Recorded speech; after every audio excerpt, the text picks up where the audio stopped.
Gaza में चल रहा युद्ध अब अंतर्राष्ट्रीय राजनीति का एक बड़ा मुद्दा बन गया है।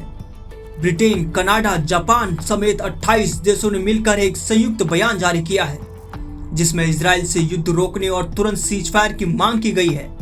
इन देशों का कहना है कि गाजा के हालात अब बेहद गंभीर हो चुके हैं और आम लोग, खासकर बच्चे और महिलाएं, भारी संकट में हैं।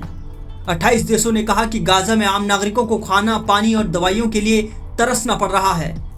इजराइल इंसानी मदद पहुंचाने में बाधा बना हुआ है। हाल ही में 800 से ज्यादा फिलिस्तीनी जो मदद लेने पहुंचे थे, वे मारे गए।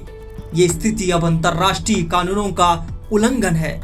इन देशों ने इजराइल से कहा कि उसे युद्ध तुरंत रोककर शांति की दिशा में कदम उठाने चाहिए और फिलिस्तीनियों को बुनियादी जरूरतों से वंचित नहीं किया जाना चाहिए। इन 28 देशों की मांग और खासतौर पर ब्रिटेन और कनाडा की धमकी को इजराइल ने पूरी तरह से खारिज कर दिया है। इजराइल के विदेश मंत्री ने कहा कि हमास ही इस जंग को लंबा खींच रहा है। इजराइल ने सीज फायर का प्रस्ताव दिया था, लेकिन हमास ने ठुकरा दिया। इजराइल ने आरोप लगाते हुए कहा कि हमास उसके बंधकों की रिहाई नहीं कर रहा है और गाजा में आम जनता के बीच छुपकर इजरायली सुरक्षा बलों पर लगातार हमले कर रहा है। वहीं अमेरिका ने भी अपने सहयोगी इजराइल का समर्थन किया और इन 28 देशों के बयान को खारिज कर दिया। अमेरिकी राजदूत ने कहा कि इन देशों को इजराइल नहीं बल्कि हमास पर दबाव डालना चाहिए। आपको बता दें कि इस समय गाजा में हालात एकदम नर्क के समान हैं। गाजा में करीब 20 लाख लोग रहते हैं।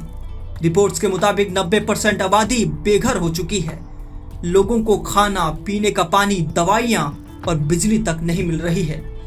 गाजा हेल्थ मिनिस्ट्री का दावा है कि अब तक 59,000 से ज्यादा फिलिस्तीनी मारे गए हैं, जिनमें से अधिकतर महिलाएं और बच्चे हैं। संयुक्त राष्ट्र ने भी कहा कि ये आंकड़े विश्वसनीय हैं और गाजा में मानवीय संकट बहुत गंभीर हो चुका है। फिलहाल इजराइल पीछे हटने के मूड में नहीं है। अमेरिका उसका साथ दे रहा है, इसलिए अंतर्राष्ट्रीय दबाव का ज्यादा असर नहीं पड़ रहा। लेकिन 28 देशों की ये साझा अपील पहली बार इतनी जोरदार रही जिसका दबाव इजराइल पर देखा जा सकता है।